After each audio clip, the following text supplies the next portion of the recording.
আল্লাহ তাআলা মানুষের হিদায়তের জন্য যুগে যুগে নবী রাসূল প্রেরণ করেছেন। তাদেরই একজন ছিলেন হযরত ঈসা আলাইহিস সালাম, যিনি এক অলৌকিক উপায়ে পৃথিবীতে আগমন করেছিলেন। হযরত মরিয়ম আলাইহিস সালাম ছিলেন পরহেজগার ও আল্লাহ ভীরু নারী। একদিন ফেরেশতা জিবরাইল আলাইহিস সালাম তার কাছে এসে বললেন, হে মরিয়ম, আল্লাহ তোমাকে একটি পবিত্র সন্তান দান করবেন। তিনি বিস্ময়ে বললেন, আমাকে কেউ স্পর্শও করেনি, আমি কিভাবে সন্তান লাভ করব? ফেরেশতা বললেন, এ আল্লাহর আদেশ, তিনি যা চান তাই বলেন হও, আর তা হয়ে যায়। সূরা আলে ইমরান ৩:৪৫-৪৭। এভাবেই ঈসা আলাইহিস সালাম কোনো পিতা ছাড়াই জন্মগ্রহণ করেন। তার জন্মই ছিল আল্লাহর এক মহানিদর্শন। জন্মের পরেই যখন মানুষ মরিয়মকে দোষারোপ করল, তখন নবজাতক ঈসা আলাইহিস সালাম কথা বলে উঠলেন, আমি আল্লাহর বান্দা, তিনি আমাকে কিতাব দান করেছেন ও নবী করেছেন। সূরা মারিয়াম ১৯:৩০।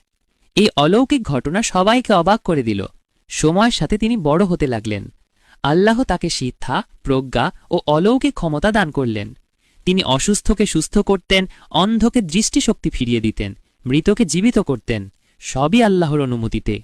সূরা আলে ইমরান ৩:৪৯। ঈসা আলাইহিস সালাম মানুষকে ডাক দিতেন এক আল্লাহরই রূপের দিকে। তিনি বলতেন, আল্লাহই আমার রব ও তোমাদেরও রব, সুতরাং তোমরা তাঁরই ইবাদত করো, এটাই সোজা পথ। সূরা আলে ইমরান ৩:৫১। কিন্তু কিছু লোক তাকে বিশ্বাস করল না, বরং তার বিরোধিতা করল, তাকে হত্যা করার ষড়যন্ত্রও করল। কিন্তু আল্লাহ তাকে রক্ষা করলেন এবং নিজ নিকট উঠিয়ে নিলেন। সূরা আন-নিসা ৪:১৫-১৫৮। রাসূলুল্লাহ সাল্লাল্লাহু আলাইহি ওয়াসাল্লাম বলেছেন, আমি সেই সময়ের খুব নিকটে যখন মরিয়মের পুত্র ঈসা তোমাদের মাঝে ন্যায্য শাসক হয়ে অবতরণ করবেন। তিনি ক্রুশ ভেঙে ফেলবেন, শূকরের মাংস নিষিদ্ধ করবেন আর জিজিয়া কর তুলে দেবেন। সহিহ বুখারী হাদিস নম্বর ২৪৭৬।